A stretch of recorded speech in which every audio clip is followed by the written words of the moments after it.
Ladies and gentlemen, meet the final boss of anime.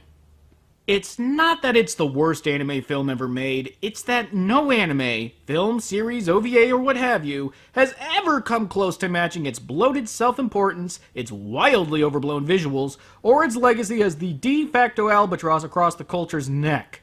When I first saw the end of Evangelion, I quite distinctly remembered having never seen a film like it, and to its credit, I still haven't. But 20 seconds afterwards, I also distinctly remember saying, wow, that movie sucked! Yes, the film is bad, but it's a special kind of bad. The kind of bad that can only come about when crazy collides with way too much money. It is at once impossible to look away and impossible to take seriously. Simultaneously horrifying and hilarious. A work that is less film than endurance test. I've been planning this review for months now, and I still feel like I'm waiting in the dentist's office for a root canal. No use putting it off any longer. This is the end of Evangelion. And oh, how I wish that title was literal. We begin our tale, apparently on the surface of the sun, judging by how blindingly bright everything is, as Shinji looks over the comatose body of Asuka, who's still recovering from a fight earlier in the series. Help me. Help me, Asuka. Hey, quit fooling around. Come on. Yeah, come on, Asuka, wake up! It's not like you were gravely wounded. Oh, wait. Call me an idiot like you always do. Just say something, damn it. Please. Wake up!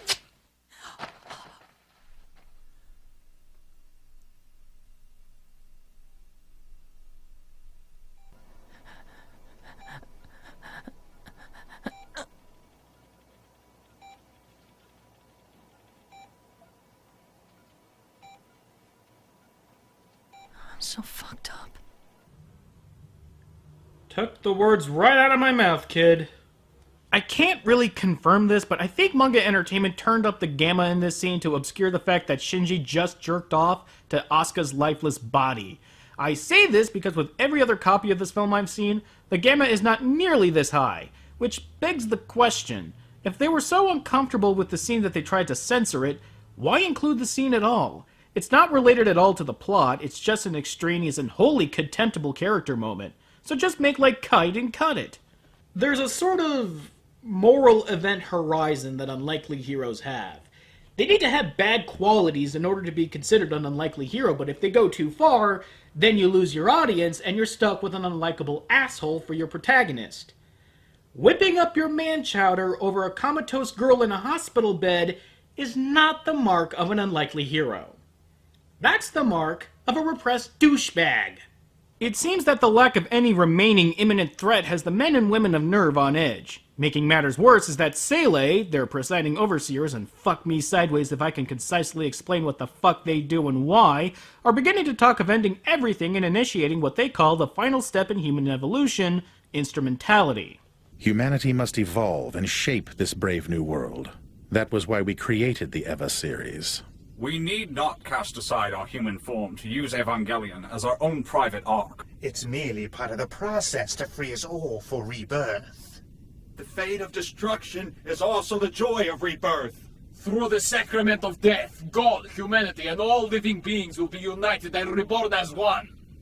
Death creates nothing. Being honest here, I've watched the series more times than I care to count, and I've watched this movie even more times. And I still don't understand what the deal is with Seele. The existence of Seele in Evangelion is such a convoluted mess of plot holes, character inconsistencies, and a whole mess of other problems. What it all boils down to, however, is this simple list of unanswered questions. 1. If Seele believes that the existence of humanity was a fluke and that the angels were the true successors of the Earth, why would they fund a program that fights the angels? 2. If the angels knew Seele were helping NERV to fight and kill them, why would they cooperate with Seele and send Kaoru, the 17th angel, into NERV headquarters to merge with Lilith?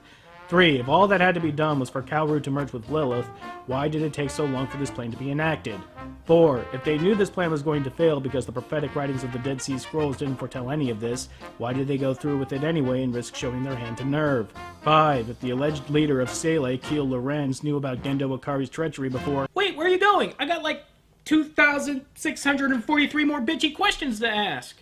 Okay, bottom line, Seele is a fucking stupid organization that constantly makes decisions that either delay or nullify their stated goal. Got it? Good. Moving on. Seele is tired of Gendo's shit and decides to take down the Japanese Nerve branch via hacking into their computer banks that are named after the three magi, infuriatingly enough. The fourth firewall has been breached. Locking the main database. Negative. The system is being overtaken. They've breached the next level. The backup system didn't even slow them down. Everything is down. Our subnet mask, our MAC address, the bastards even got our token ring. Why didn't we reinforce our data packets? But it's okay, folks. Ritsuko here completely shuts down the intrusion on her Chromebook. Wow, not only did they literally copy and pasted the plot of the 13th episode of the series here, and somehow managed to make it lamer, they also wasted about 4 minutes of screen time. Way to go, guys! The Magi was just foreplay. Seele is planning to launch an all-out offensive against headquarters and take the two Evas by force, aren't they? Of course. We have both Adam and Lilith. Wait, if Seele was just gonna take your stuff by force, why did they bother with the hacking attempt in the first place? God, do you see what I mean about this Seele bullshit?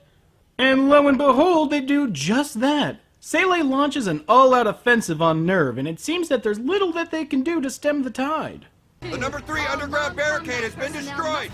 Enemy forces have begun. There's nothing more that we can do to hold them off. A defeat has become inevitable.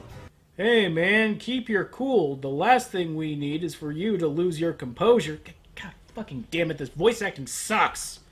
Seele is absolutely ruthless, killing unarmed Nerve staff without a moment's hesitation, even using a fucking flamethrower.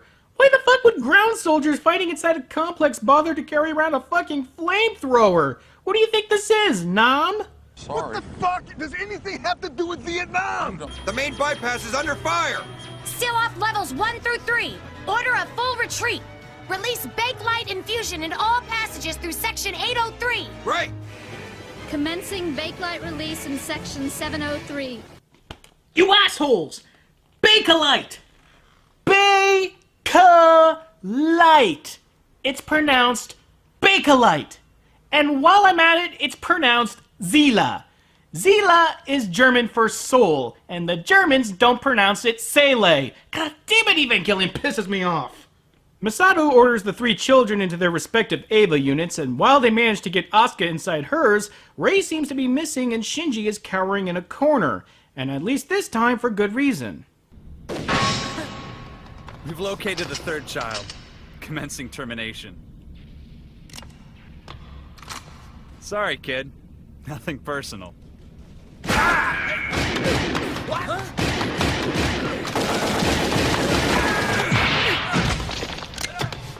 Hey, no offense taken. Okay. Hand to God, I swear I did not put in that Smucker's Jam sound effect. Manga Entertainment are just that inept.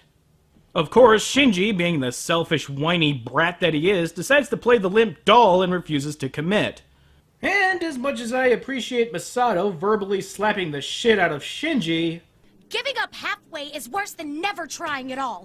Come on, get up! Move it! It's too little too late. They plan to initiate Third Impact using the Eva series instead of the Angels. 15 years ago, Second Impact was intentionally engineered by mankind because it was the only way to minimize the potential damage. They had to reduce Adam to an embryonic state before the other angels awoke. You see, Shinji, mankind was spawned from a being called Lilith, just like Adam was. We are the 18th angel. The other angels are just different possibilities, what we could have become. 749. If the angels are just another form of humanity, why would Seele think humanity is a mistake when it's just as likely that the other angels were the mistake? 750. Why is Lilith in the hands of... Okay, I swear, last time I do that.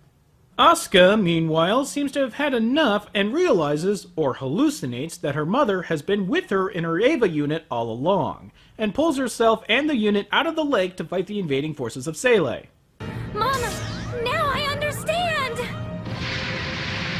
The meaning of the AT field! You were always protecting me! Always watching over me! Hey, whatever floats your crazy, crazy boat, lady. As we cut away from this very familiar sight of the Japanese military impotently firing at a massive monster, Masato has been guiding Shinji towards his Eva unit, but is fatally wounded. And even while she's bleeding out, Shinji still can't get it through his head to buck up and take charge. But you're not me! You don't know what I have to go through! You don't understand! So fucking what if I'm not you? That doesn't mean it's okay for you to give up! If you do, I'll never forgive you as long as I live. God knows I'm not perfect either. I've made tons of stupid mistakes and later I regretted them. And I've done it over and over again, thousands of times. A cycle of hollow joy and vicious self-hatred. But Masato, why didn't you have this speech with him back in, like, episode 10? That would have saved us so many goddamn headaches. promise me. Yes. See you soon.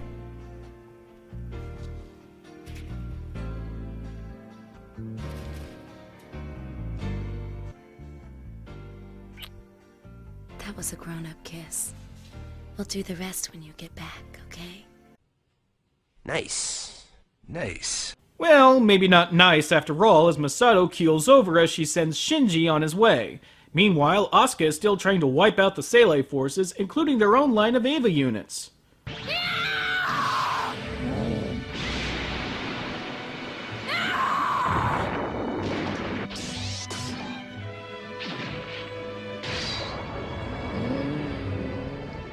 Ah, yes. Air on the G string from Bach's Orchestral Suite No. 3 in D major. True fact, adding Johann Bach to anything makes it immediately classy and highbrow. Observe. 3, 2, 1, go!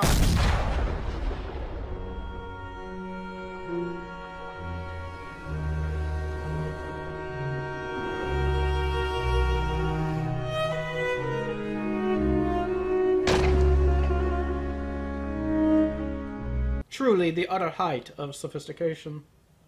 Asuka may be classing it up in this battle, but it looks like she's going to be doing this on her own, because Shinji's Eva unit is blocked solid with Bakelite. And if that weren't enough, it seems that Gendo is leading Rei to see Lilith to start Third Impact. But Ritsuko has other plans. A loving daughter's final request. Mother, let's end it together.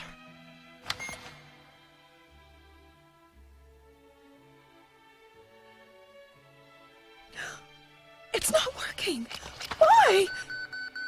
Caspar betrayed me. Mother, how could you choose your lover over me? Ritsuko Akagi. The truth is... You liar.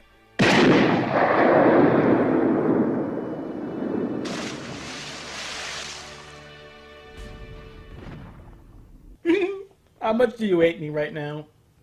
Asuka is quickly running out of power and is about to finish off the last remaining Eva unit when all of a sudden, and out of nowhere, a copy of the Lance of Longinus flies in and impales her unit.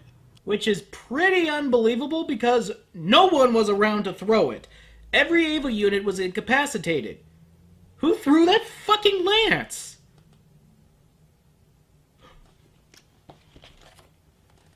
$2,649. So yeah, Asuka's toast and is killed by the Evas, which is a shame because she was this close to actually being useful. And to add insult to injury, only after it's too late to do anything does Shinji's Eva unit come alive on its own accord and break out of the Bakelite. You know, now that I think about it, why does Asuka think she's hot shit? Yes, she deals with a number of angels over the course of the show, but she never did anything in the show to warrant her ego, and nothing without the help of Shinji or Rei. She's just an overcompensating, delusional little brat. And the one time where she actually has her moment and acted like the hotshot she always said she was, it was against the hopelessly outmatched Seele forces. You don't have to be the greatest pilot in the world if the target can't even put a dent in your armor. It's like if in Top Gun, Maverick only fought enemies in B-52s while he was in an F-14 and still acted like a pompous jackass. Do you all see why I hate Asuka so much? And don't give me any shit about how this entire fight scene is her one moment of badass. Really, her one moment of badass is her fighting a group of people who have no hope of injuring her, only to wind up completely failing at fighting the Avas. Did the definition of badass change without anyone telling me? This is badass.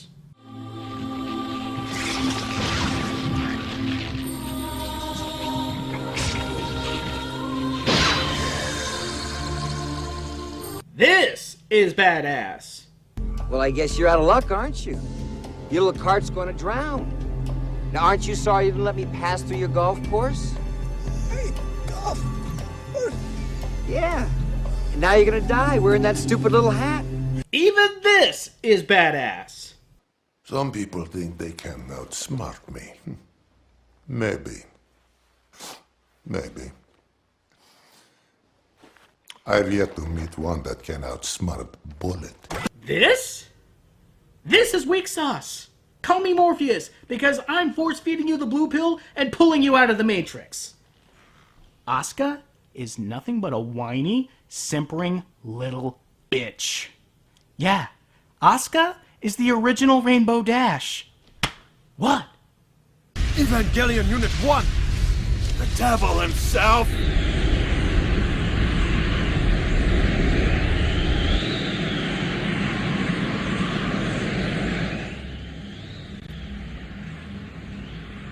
Asuka.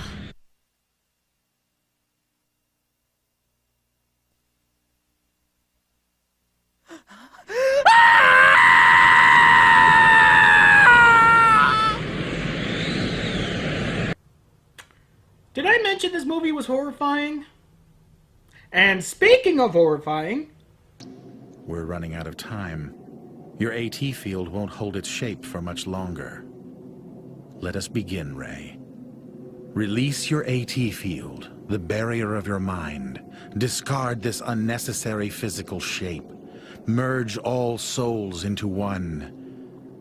And then take me to my Yui's side.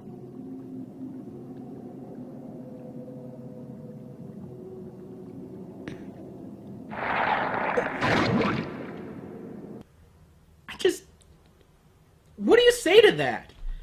What do you say to a scene where a full-grown man reaches inside a teenage girl and asks her to take him to his dead wife? It's about at this point in the film that my role as curator has been rendered superfluous. No longer is this movie about Shinji growing up or facing his dad or anything. Nope, it's about everything coming to a violent end and showing the audience images that were never meant to be seen.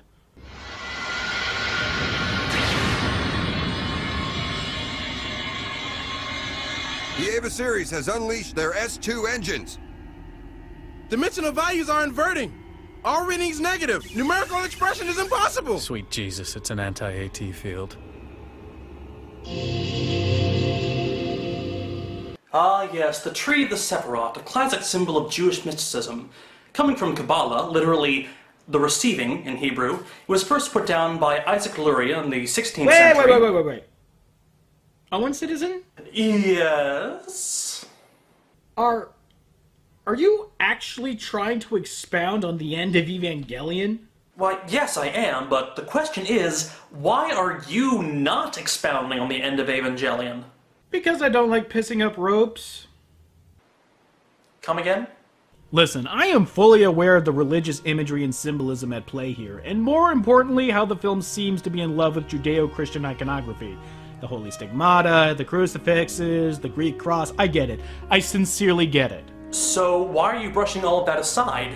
These are important themes to the film, and ignoring them would be like ignoring the characters or the plot. Because at the end of the day, the way the film utilizes the imagery is less about theme than it is about aesthetics. Well, of course it's a matter of aesthetics, but it's not just about how it affects the look of a film. Besides, how a film looks and how it visually defined itself is important too. You're missing my point. I'm talking about how this particular film seems to be more focused on how they could squeeze as many religious symbols without any regards to how they may affect the story. Yes, seeing Ava Unit 1 being swallowed up by the Tree of Life is all well and good.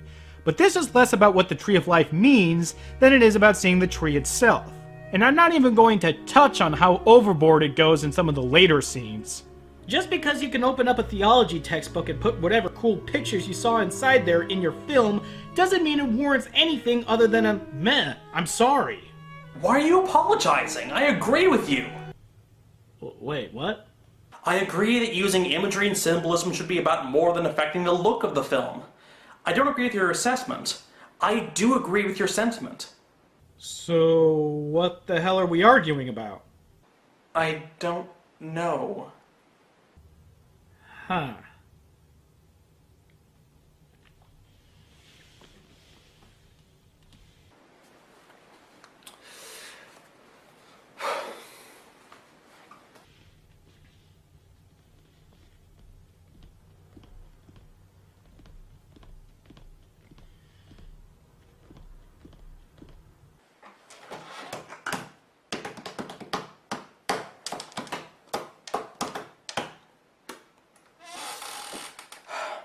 You want me to play you out? Please! What do you want? I don't care, just get me off screen! Okay.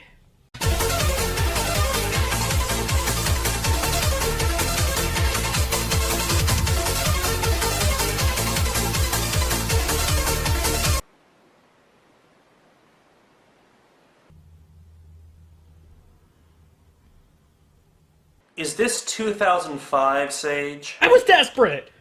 And so begins it. What is it? It is 30 minutes of animation. That is the best I can do. I am sorry, but it's true. I am quite serious when I say that some of these scenes I can't possibly put into words.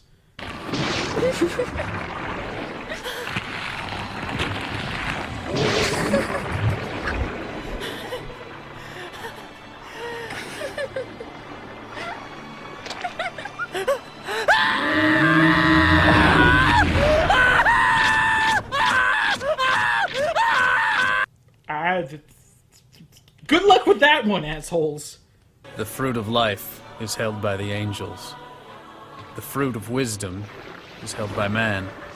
Eva Unit 1 now possesses them both, and therefore becomes God. Now the source of all souls, the tree of life, has been formed again.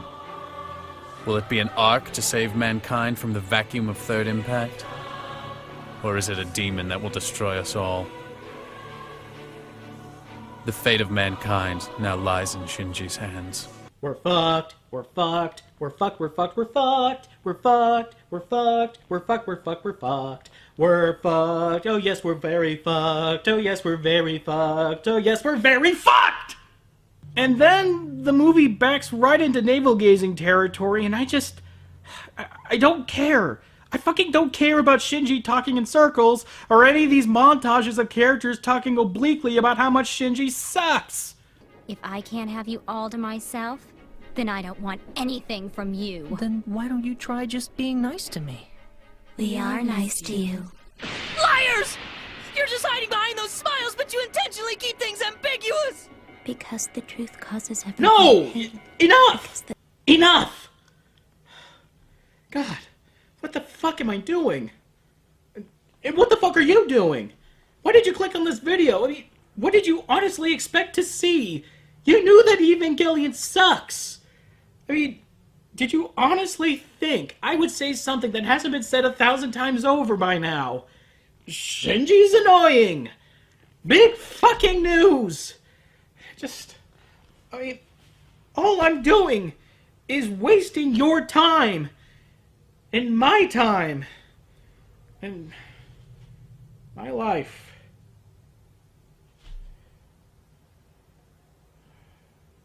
My life.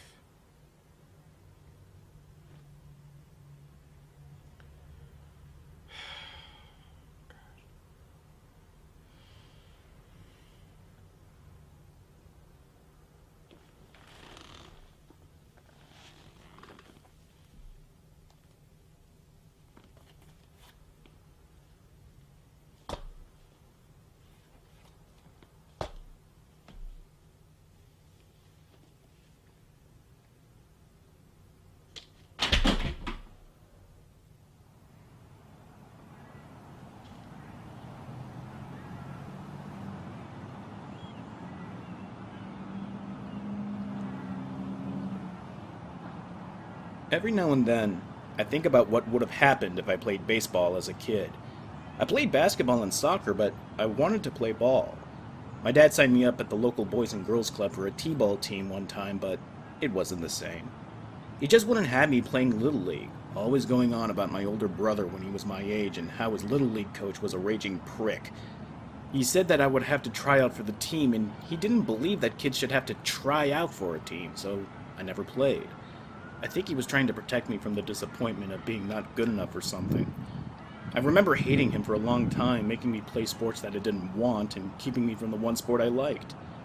Sometimes I tried talking to him about it, but he says he doesn't remember any of it.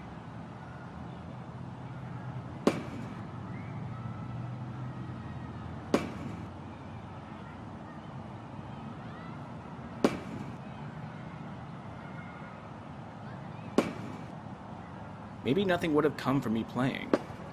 Maybe I would have gotten bored, or I quit, or maybe I wouldn't have been good enough at the start. But maybe I would have been. Maybe I would have been great. Maybe I would have been the best player on the team. Maybe I would have been on the high school team, earned a scholarship, and attracted scouts. Maybe I would have been the best damn pitcher the world has ever seen. Maybe I could have been worth the goddamn... Ugh.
Hello?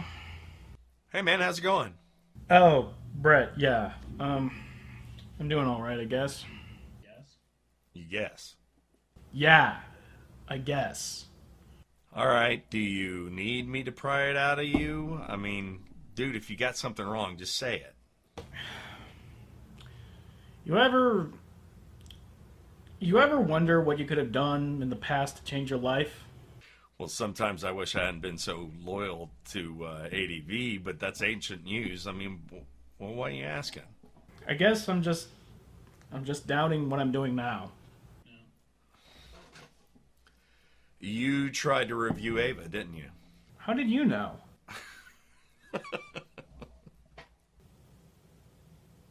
Oh, right. Yeah. Listen, you can't let that, of all things, get you down.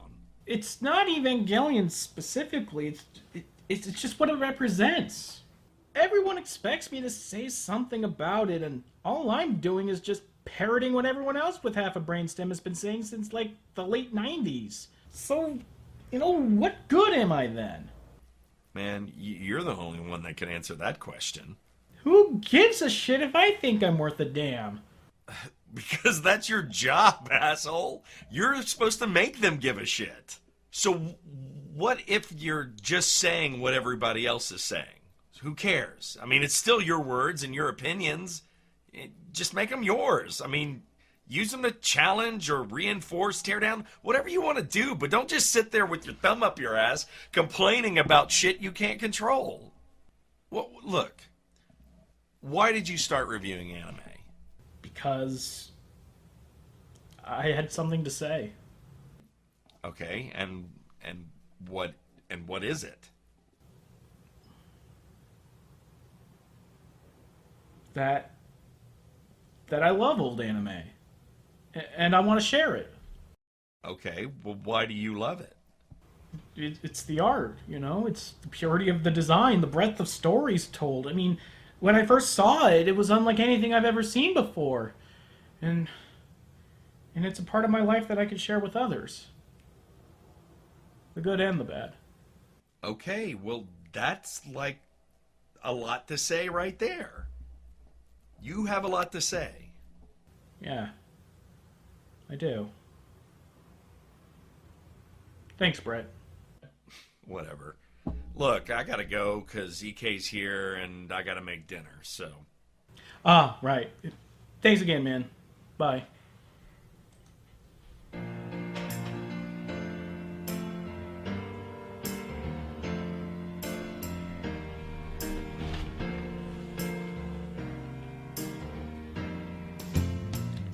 Next time on Anime Abandon, we'll have some fun with Bao. And from the bottom of my heart, thank you for sharing a part of my life with me.